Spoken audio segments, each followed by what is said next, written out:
Well, we have a very interesting subject this morning, and we'll pause for a moment because it involves a concept that has had considerable distribution in Christian mysticism, and that is the problem of the soul. In the Bible, there is a statement that says, "The soul that sinneth, it shall die." And there is another statement in another place that says, "But the spirit returns to God who gave it." And the problem of the difference between these two definitions has been of confusion to theologians for a long time. Actually, according to the ancient beliefs in these matters, the soul was a vestment, the golden wedding garment, the garment that was to be worn to the wedding of the Lamb, and actually was a phase of the magnetic field of the human body. In other words, the golden wedding garment, or the soul, was a construction that arises within the magnetic field of the human aura.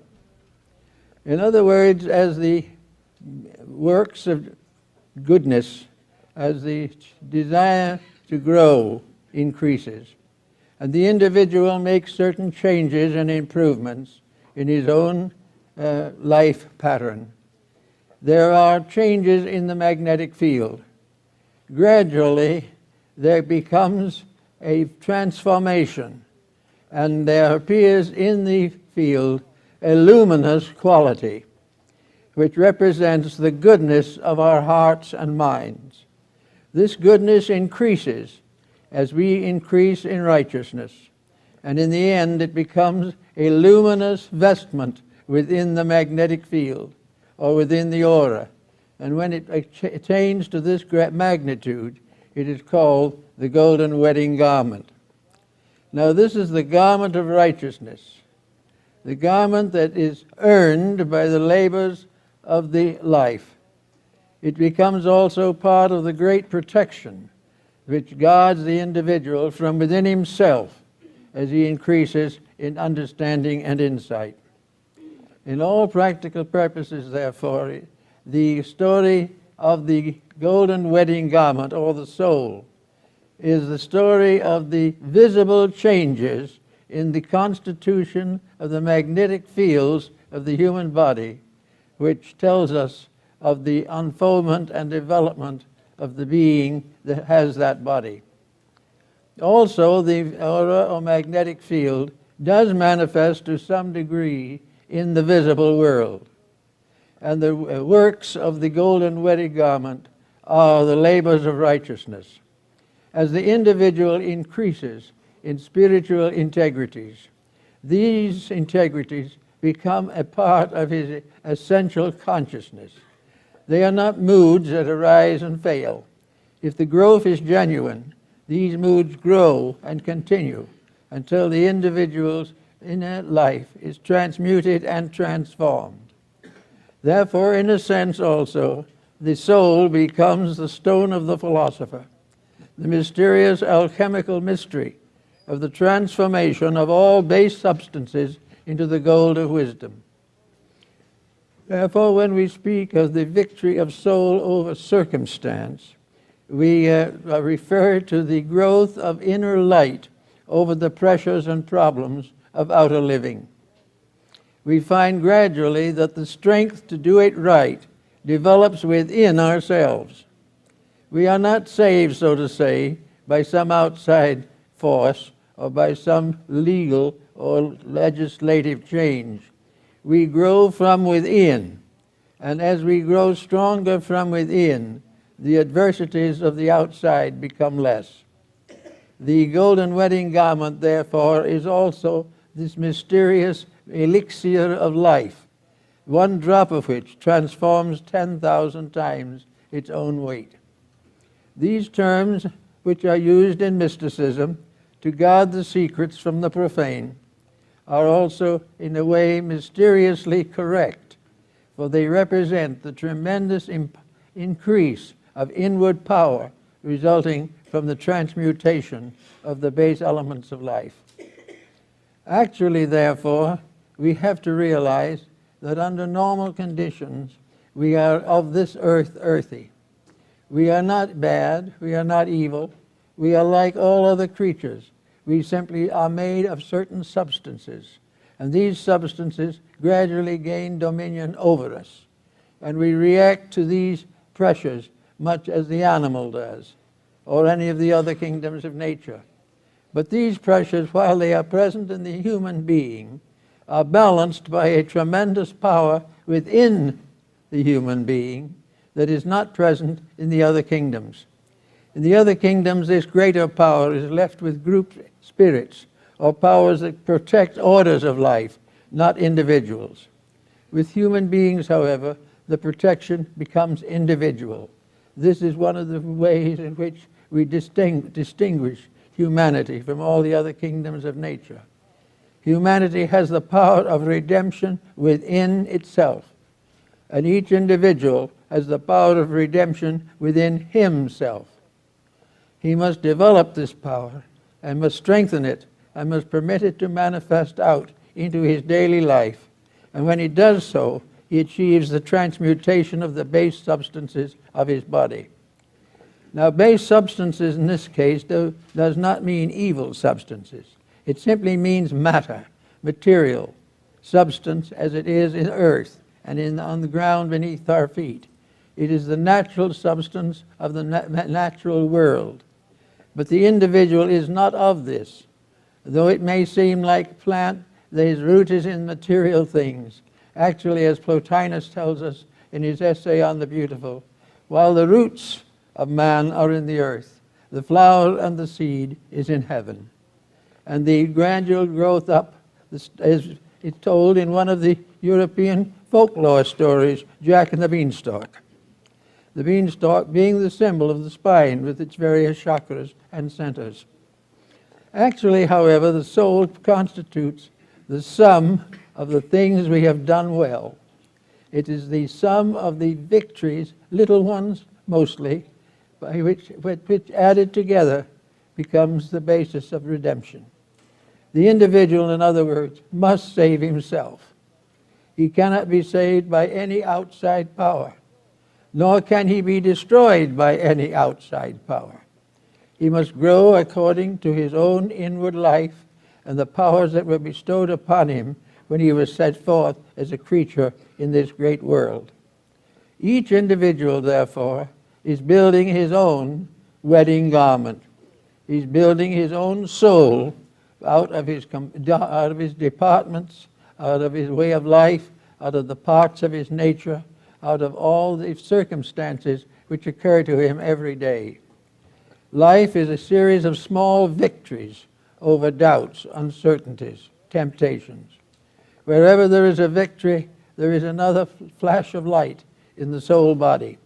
And gradually this body becomes luminous, like the Christmas tree, which Luther uses to describe it. This soul body, then, is gradually building up. And out of its building comes the securities of life.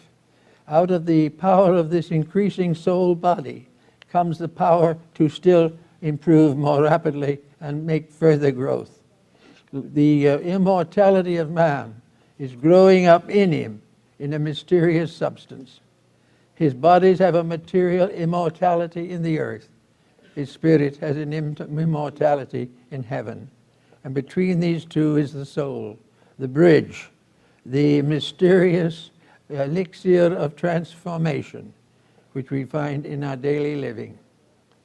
I think it is well, therefore, to remember that even small, nice things, nicely done, are important. It is important when the unkind word is not spoken. It is important when the individual gives the small deed of goodness, which may be a momentary inconvenience. It is important that the person receives the insight and the wisdom to recognize that every small victory, added to all other small victories, forms the great victory which we call salvation. Salvation is nothing, therefore, but the victory of reality over illusion, the victory of the truth over error, the victory of unselfishness over selfishness. It in every case is the victory of the negative over those things which are positive and contribute to the common good. Therefore, we think of the soul now as a mysterious, luminous vestment. And we know by going back to the ancient writings and the ancient pictures on the walls of temples and in scrolls of ancient times, that these pictures showing the robes of royalty, showing the vestments of the high priest of Israel, showing the wonderful garments of glory of the Indian sages, all these are pictures of this mysterious, magnetic, internal soul garment. The individual, according to the ancient Kabbalists and mystics, cannot enter heaven in the physical body alone. Therefore, he must leave the physical and go forth in the robe of glory. And the robe of glory is first a plain white garment, the garment of innocence, the garment of purity, the garment of the effort not to do that which is wrong, to purify the life, to live constantly in the light of reality. After a while, this garment is given a further development. And in the description of the tabernacle in the wilderness, we find the description of the garments of the priests and of the high priests of the tabernacle and the temple of Solomon the king. We find similar descriptions in Egypt, also in India and China. Mysterious, glorious robes, great and stately symbols, all of which recognize are but physical representations of the invisible energies that emanate from a redeemed person. Now, a redeemed person is not one who is saved by something. A redeemed person is one who outgrows the limitations which he has placed upon his own life. We all view ourselves in one way or another. We think of ourselves as we know ourselves. We look in the mirror and we say, this is myself. And this is not true. What we are seeing is a shadow. And because of the eyes see only shadows, this is all of the being that we see. A mystic or clairvoyant under certain conditions may see more, but for the average person, the visible form which we behold is the real self. It is this same self that dictates our appetites, that demands our attention, that requires that we fulfill its ambitions. It is this shadow that has an appetite which can result in physical ailments. It is this shadow that breaks homes. It is this shadow that breaks laws. It is this shadow also that perpetuates the distance between the individual and the happiness and truth we are all seeking. So this shadow is the power of darkness, and it has no reality whatsoever. It has merely the fact that we do not have the eyes to see. And as Bamey says, those who have eyes, let them see. Because all of these things that we talk about are available to the eyes of the soul, but they are not available to the eyes of the mind. And the eyes of the soul, to meet the old requirements, are a development of faculties that are latent until they are developed by the unfoldment of the integrities of personal life. The magnetic field of the individual begins very largely as a physical support. It is something to nourish the body, to maintain it, and to protect it. Gradually, as the time goes on, after one embodiment or another, this magnetic field begins to register the moral qualities of life. It gradually begins to show the colors of good and evil. It begins to represent the part of us which is invisible and tells us the sad story of ourselves, the story of the individual who in the midst of a great wisdom remains untouched by the truths that he needs so badly. And in our present day, with the pressures and confusions of the hour, it is obvious that there must be a victory of soul over body. There must be a victory of cause over effect. there must be a victory of realities over illusions. Now we live largely in a world of illusions, and in a sense, as we have a physical existence now, all the elements that make it up, all the habits that we have, all the institutions we maintain, the entertainment we choose, the ideas of education we keep, all of these are part of what might be called the obscuration of ignorance, and they are part of the negative individual magnetic field.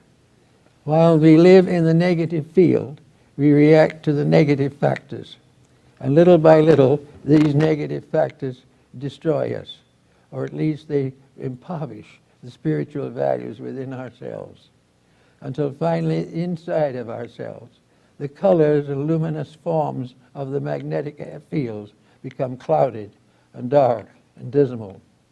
The magnetic field of the narcotics addict is a rather pathetic thing. The narcotic field of the person who has no integrities, no values, who lives upon a surface of ignorances is bad. And also, this magnetic field, being negative, perpetuates itself from within itself. And little by little, the individual who has gradually become more and more vicious finds that the viciousness increases, until finally he reaches a point where he must change or lose the values of the incarnations through which he has passed. So there comes a time in this rather strange affair when there has to be a shift between negative and positive. There has to be a movement on the part of the individual to put his own inner life in order. He's going to have to realize that there is no way of escaping the consequences of his own misdeeds. He can escape the terrors of dictators and the terrors of the clouds and sky, but he cannot escape the terrors of his own conduct. So little by little, the individual finds a pain arising within himself. The magnetic field is troubled, and in its trouble, it fails to support the personality. The magnetic field no longer personally develops, and therefore it's not there to take care of health problems. The energies of the magnetic and etheric fields no longer protect the person against infections and things of that kind. Little by little, their positive power has been drained off. Little by little, every ounce of energy which they possess has been misused until there is nothing left. Under these conditions, there comes always a time in the life of the individual where he must change to survive. And it very often happens that this change for survival is not accomplished until the deathbed scene. There, before the end of everything, as far as he knows, he suddenly realizes the fundamental mistake he has made. His faith is not great enough to reveal the fact that no matter what he has done, salvation is inevitable. He must go on until he grows up to what he should be. And while he disappears out of this life, perhaps, in a very sad state, ultimate victory is inevitable. For everything that is created by the divine mind and the divine hand must come through. It must fulfill its purpose. It must achieve that for which it was intended. And so we find that the individual physically shows gradually the results of a sellout. He no longer has good health. He no longer has peace of mind. He has fears, he has dreams, he has nightmares. He develops all kinds of habits in an effort to encourage some kind of help or strength. But this type of strength, inspired by narcotics and alcohol, will never get him anywhere. Little by little, everything gets worse and worse, until finally the individual, stripped of all of his energies and powers by the abuse of them, comes to face himself, and he must do so. Now, we also have, therefore, another interesting analogy to make. After all, the world, as we know it, is also a being. The planet on which we live is a person. Not a person as we know it, but a person as an integration of various conscious attributes sufficient to enable it to maintain its essential purpose to support life in space. Now, this planet also is subject to the results of the confusion and the misuse of power which we find around us every day. The planet has its golden wedding garment. It also has its magnetic field, its aura, and its robes of righteousness. But it is also gradually damaged, just as the person is damaged, by the failure of the integrities of life. Now, in the case of the planet, it is somewhat different. The planet has a new relationship, and that relationship is as a host, or as we might say, a guardian or a parent over forms of life which develop and unfold within it. So that the planet itself is really a place for things to grow and live and develop. Now, when these things that are put here to live and grow and develop go bad, when little by little all of the opportunities that have been given by nature are perverted and misused, then the earth becomes ill. It becomes incapable of fulfilling its proper destiny. It cannot do for us the things that it should do, because we have drained away all of its resources in misuse. We have exhausted its strength, its beauty, its wisdom, its love, all of these things, until there is nothing left. And we have only bodies, empty bodies, with empty minds. And in those moments of great decision, the laws of life move in. The law says it is not possible to fail. There can be delays, there can be mistakes, but in the long run, things must come through.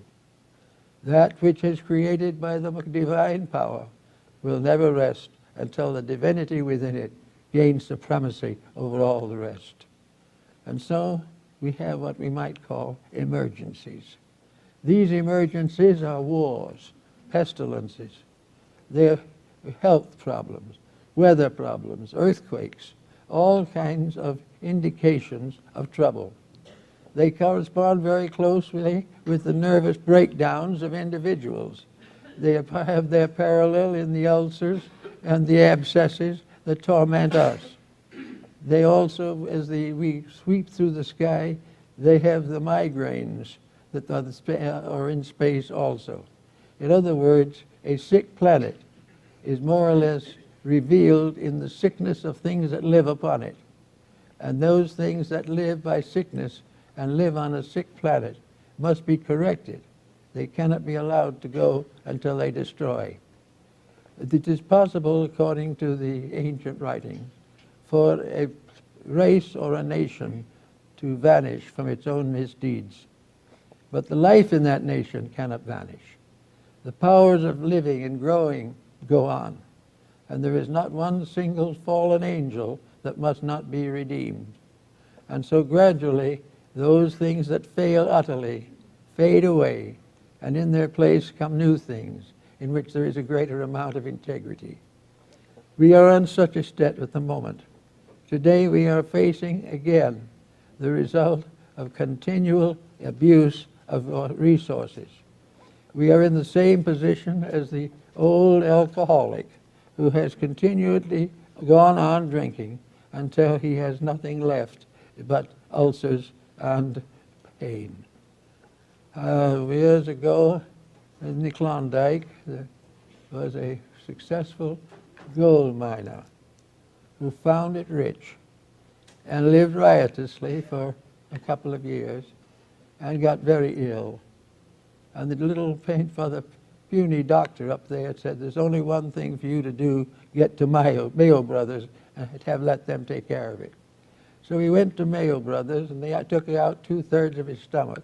And they said to him, if you live on milk toast for the rest of your life, you can have quite a few years yet. And he was so delighted that he went home, and on his arrival staged a banquet for all his friends. They all got beautifully drunk together, and the next morning he was dead. Now this is symbolic of the way things go. and it is symbolic in a way of the plans of nature, which are very simple, very obvious, but have strange truth behind them, an inevitable fact that you have to obey or else. Now, when you find a country or a world as it is today, it is the same thing in nations and in planetary populations as it is in towns and in our private homes. Always where there is something wrong, the inner life of the person is injured. And this golden wedding garments, this soul body, which we are gradually building up, is damaged and delayed and frustrated by the excesses of a poor and unthoughtful generation. We have every possible way to understand this. We have it every day. We have it in every newspaper. It comes to us every time we turn anything. This troubled world. But what the records do not necessarily tell us is the troubled individuals. The persons we know in the same block, possibly under the same skin, we do not recognize as passing through the same kind of crisis. The crisis in the person becomes the crisis in the race. And those mysterious powers that destroyed the lost Atlantis are gnawing at the roots of our civilization. Everywhere there has to be integrity, or in time, when it becomes obvious that the individual or the group will not redeem itself, then it is put away and another takes its place. But that other is the same one with a new chance, a new opportunity, and a new environment, but usually a more strenuous lesson. So in the study of all these things, we sometimes also say to ourselves, why should we try to improve our natures? Why are we all studying in the effort to be a little more than we have been? We are studying very definitely because inside of us is something that is suffering. There is pain in the heart, in the mind. There is worry. There is anxiety. And there are constant compromises of integrities with bitter consequences. All these things are happening to us every day. And we do not know what to do about it. We feel that there should be someone make a law to put these things straight. This is impossible because we cannot make laws for each other. We must make a law for ourselves and live it. And the only remedy for the problem is not to try to legislate out of it, but to get out of it through the positive application of principles to our own conduct. And this is beginning to get more or less obvious. We are beginning to see that a beautiful plan is endangered by the selfishness and cupidity of individuals. And that cupidity and selfishness arises from the magnetic field. This magnetic field is the first source of this sickness. It is the result of eternal compromise and eternal selfishness, unbridled ambition, every type of corruption and demoralization. These things have sickened the source of our vitality. They have sickened the invisible supplies which we require in order to grow and fulfill our destiny. Now, these ailments are well known to the ancients. We find in the various clinics of Hippocrates and later in the writings of Paracelsus von Hohenheim that the ancients were well aware that the great source of our pain is inside, not in the world. That the world suffers because we are wrong, and that we are suffering because not of the sorrows of the world, but of our own failure to put our own lives in order. Now we have a new world civilization here today that is the most complicated that man has ever known. A civilization in which all kinds of conflicting ideas float about in the air, in which nations are ready to go to war to the death over wealth, of power, authority. And this is just a little bit of an enlargement of the ruthlessness of the individual who, moving in upon a competitor, seeks to destroy him. The selfishness of the individual multiplied becomes a vast host of beings that perpetuate selfishness in space and all around us. The planet itself is sickened and the earth under our feet is corrupted. Now there's only one way we can solve this, and that is to make the changes in ourselves. And we can say perhaps, well, so what? Supposing a few of us do make these changes, how are we going to face the millions who are not going to change? They're going to go on and do it wrong as long as they can. Well, the answer is very, very simple. What they do, they must face. But when we change, that change is personal and to ourselves. No matter how bad the rest get, we can get better. No matter how many mistakes they make, we do not need to make them. And the proof of the matter is that at the great harvest time, when it comes for us to go and join the ages in the sleep between incarnations, we will take with us everything that is good, and nothing that is not our own can know us. Therefore, even though in life we are penalized, in the great life of things we are rewarded. And it is better to be rewarded for the good things than to continue to suffer the penalization that we must all suffer while all these things go wrong. So here we have religion. Religion, which is probably the world's most beautiful source of inspiration, divided into sects and creeds with various mysterious social changes, with wars and riots and intolerances of all kinds. Religion, which should be the source of unity and goodness, is likewise divided. And that religion which is divided will fall, just as all the other things fall. And when it does fall, people will say it was reformed by some mysterious divine power.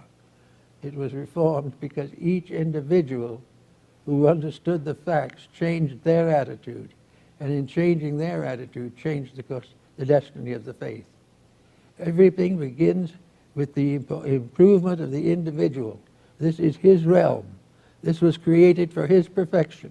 This was put up into existence that he might grow and earn his place in the great house of the cosmos. Everything that is good must come through him, and it will come to him from the great sources of good. And the great sages and the rishis and the saviors who have come to teach mankind have come to bring encouragement and strength and redemption. It is like the alcoholic who, becoming very badly sick, will bring in somebody to console him and try to help him to get over it. So he will bring in a physician or something who will tell him to stop drinking and try to help him to stop so that he can go on, redeem himself, and go forward. So there are physicians of souls who have come to help us, not to do it for us because they cannot, but to inspire us to make the changes ourselves which are essential to our well-being. Just a little change here and there in our social structure would cut down our divorce rate probably 50%. A little change in some of our rules about this and that would probably cut down most of the problems that we suffer from juvenile delinquency. These things represent neglected areas, and we're waiting for something. We're waiting for laws and governments to change these things. But the only person who can change them is the family itself. The united gathering of the parents and the children, bound together to do what is right. And although there may be many who fall upon the right hand and many upon the left hand, the just family shall not be moved. All that the achievements we can make, if they are right, are immortal. That is one of the mysteries of the old writings, that every time a truth was demonstrated, it received wings and became an angel. And truths become immortal. Realities become immortal. And those who cling to them and those who live with them gain their own immortality. That which is true cannot die. That which is false cannot live. This goes through nations, it goes through everything. It becomes part of our priceless heritage. It becomes part of our hope of glory. So we know that today we are at a critical point, and that all the available resources of civilization must be united to achieve a positive transformation of our purpose for existence.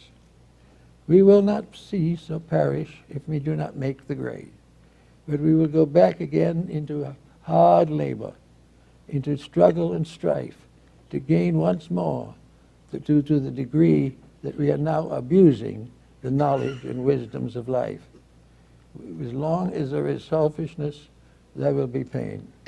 As long as there is avarice, there will be suffering. As long as there are hatreds, there will be sorrows. Every one of the negative things has to be overcome. And the old schools of wisdom set up discipleship and set up various rules and laws to govern the development of persons who wanted to grow, who wanted to be better. And all of these were based upon the fact that the person himself had to make the effort. He had to really, sincerely decide. He was not even able to try to find out whether what he was doing was really right or not. He had to decide that for himself. But if he was right, he grew in wisdom and understanding. If he was wrong, he did not. If he did not grow, he had to try again. Everything has to come out of the sincere effort to attain victory over the self-centeredness and indifference that we find. We are now talking a great deal about the fun generation. There's only one thing about it that seems to be important, and that is there isn't much fun. Very little. And there will not be much fun as long as this is the fun generation. Because the effort for fun is not controlled by anything. What is fun? Mostly extravagance, much immorality, and all kinds of competitions and mistakes in labor and work. The entertainment field, all these things are called fun. And I can assure you from watching a little television now and then that the fun in television is not very much. In fact, I haven't heard a good comedian on there in years. Because good comedy has to be honest. It has to be true, and it has to be good, as Mark Twain pointed out.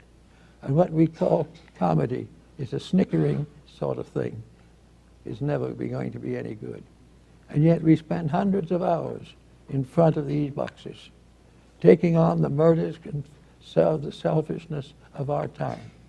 And we try against that to take this little seed of immortality in ourselves and expect it to survive this constant and continuous bombardment of negative factors.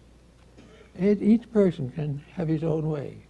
Now I know, for instance, over a long period of time, I was interested in having a little fun. After all, working with heavy problems can be rather heavy.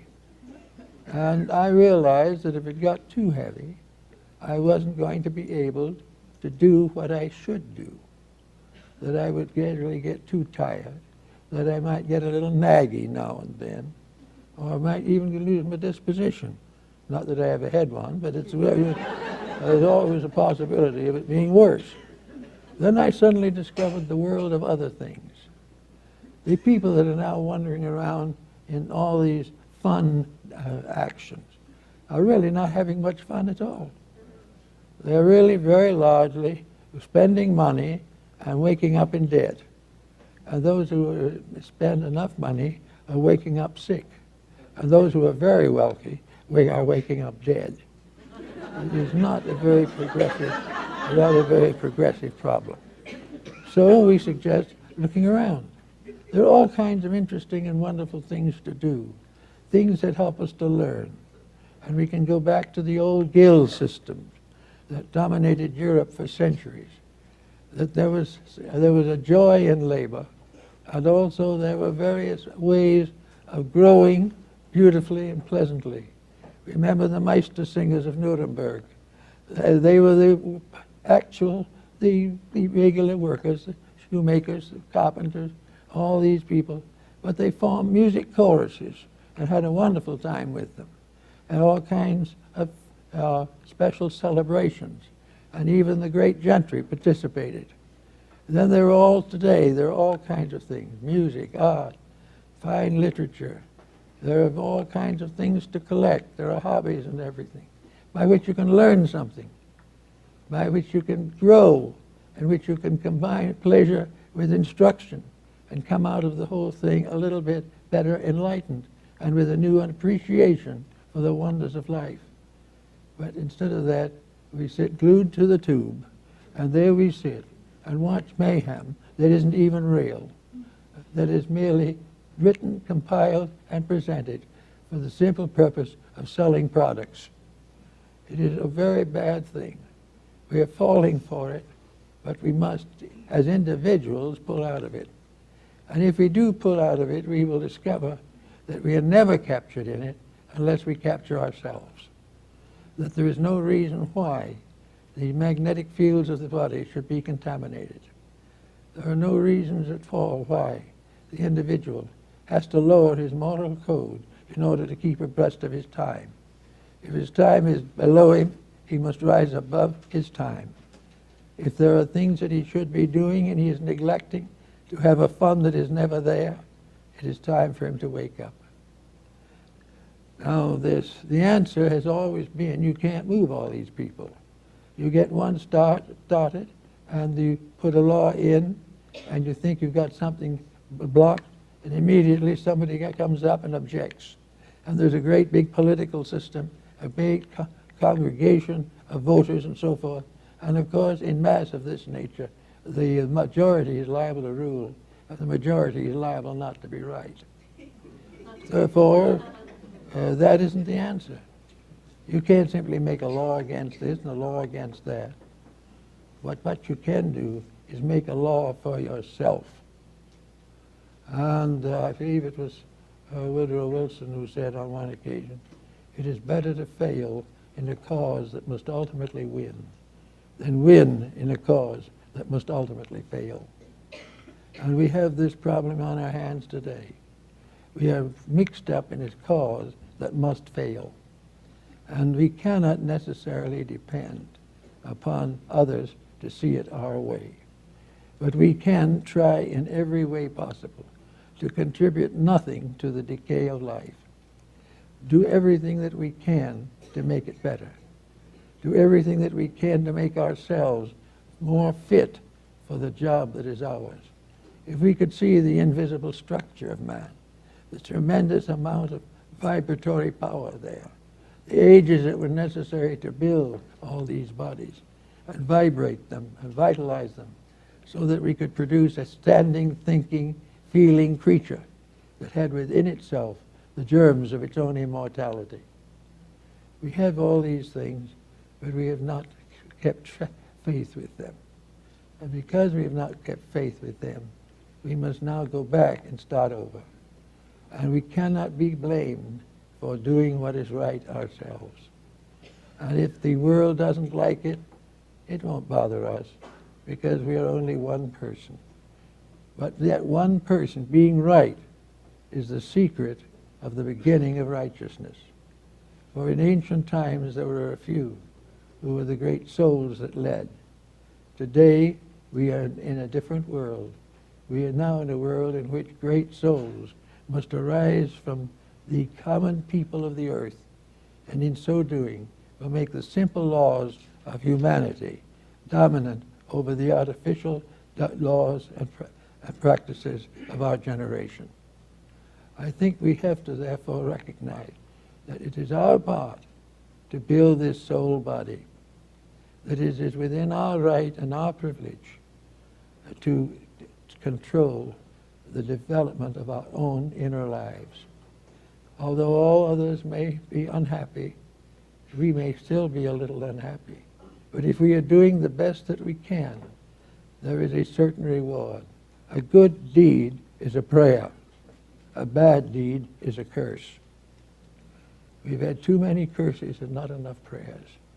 And a prayer for good is in the simple things we do to help a person in trouble, to help our own children to stay within the principles of integrity, to start them out right and not allow them to follow in the ways of our own slipshod behavior.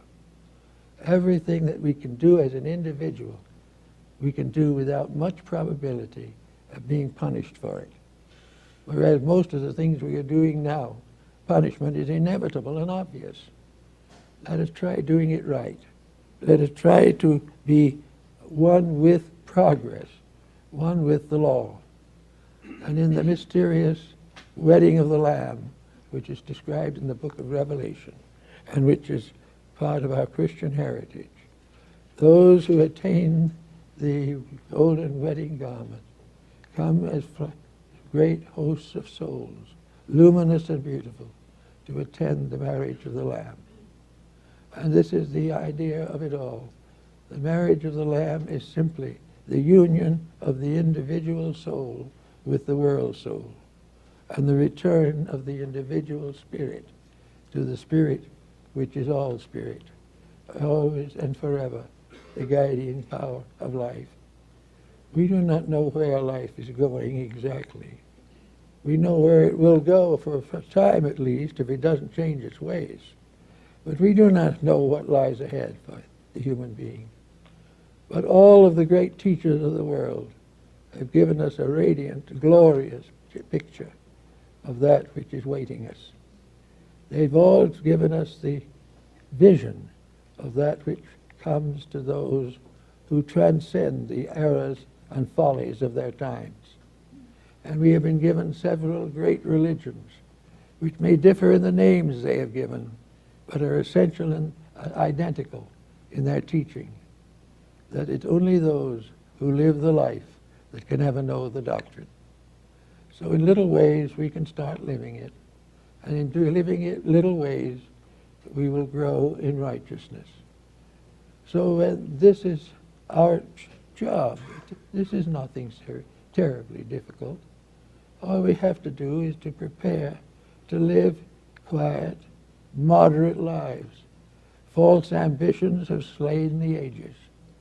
The glory of Alexander is gone. Caesar is dead at Pompey's Pala. Hitler and Mussolini have gone their way.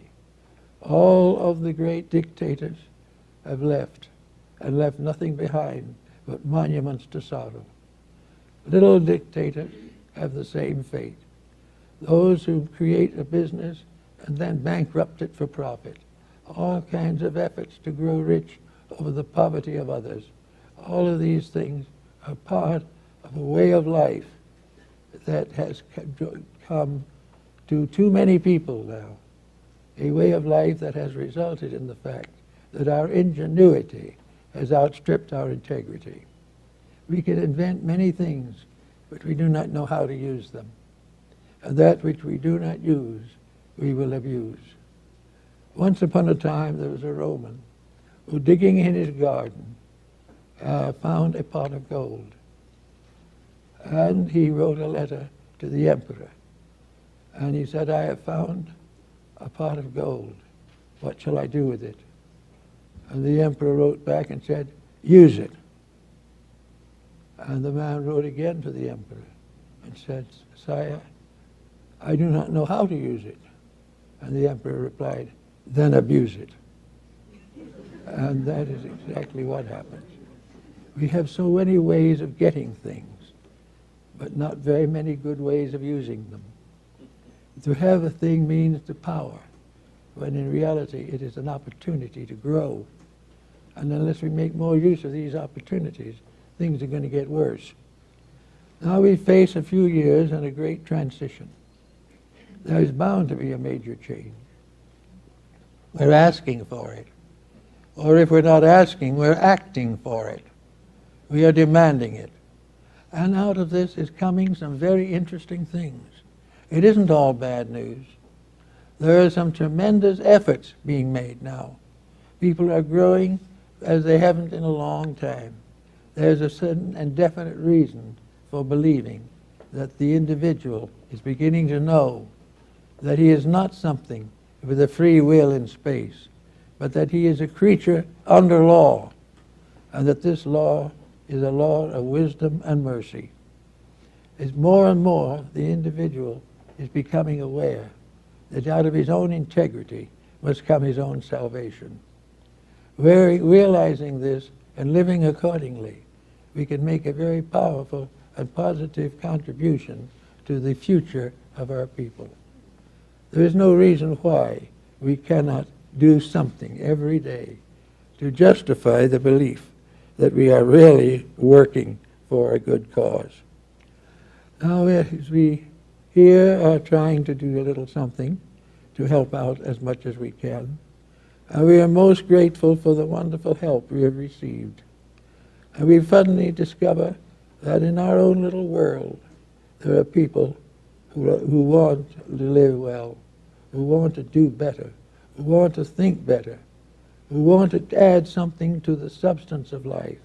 They are tired of the bridge party and the drink fests. They are tired of the waste and luxury and the morning after. And they are more and more hurt by the ravages of narcotics. And now morality has come in, and the sicknesses of immorality weigh heavy upon the race. We are amidst of great evidence of being wrong. And we are also well shown what is right. This is the dedication of some part of our life to usefulness. It is to maintain the things. We have now great emphasis upon freedom, upon individual rights. The individual has the feeling that he is perfectly justified in walking out on his family, deserting his friends, and turning against his nation, simply because he must be free. What is freedom? To him, freedom is the gradual building of a cage, which once it captures him, he is worse enslaved than in any other way. Freedom is really a form of self-slavery for most people. It is the individual putting his own likes and pleasures ahead of the common good and his own well-being. So these answers are not practical in our time. And we're looking around and we're seeing the gradual development of religion in a new way. We are coming closer and closer to a unity of faiths, which will be a tremendous step in the right direction.